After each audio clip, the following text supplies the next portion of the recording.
السلام علیکم، آپ دیکھ رہے ہیں ENN نیوز چینل۔ خبر شامل کریں گے شاد محمد، ENN نمائندہ کی شانگلہ سے۔ شانگلہ کے علاقے کسکانا مدرسہ جامعۃ الرحبہ للبنات میں ختم بخاری شریف کے سلسلے میں ایک پرقات تقریب کا انعقاد کیا گیا، جہاں درجنوں طالبات نے ختم بخاری شریف کی سعادت حاصل کی۔ ختم بخاری شریف کی بابرکت محفل میں سینکڑوں کی تعداد میں فرزندان اسلام نے شرکت کی۔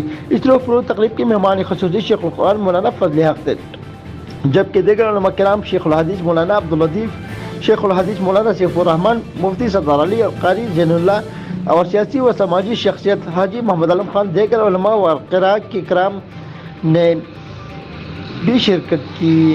ختم بخاری شریف کے منعقد تقریب سے خطاب کرتے ہوئے شیخ القرآن مولانا فضل حق کا کہنا ہے کہ مدارس دین اسلام کے مضبوط قلعے ہیں، جہاں سے دین محمدی کی ترویج اور اشاعت کی جاتی ہے۔ قرآن و حدیث سے سیکھنا اور دوسرے کو تک پہنچانا ہم سب پر لازم ہے۔ کیمرہ ٹیم کے ساتھ شاد محمد، ENN نیوز، کسکانا، ضلع شانگلہ۔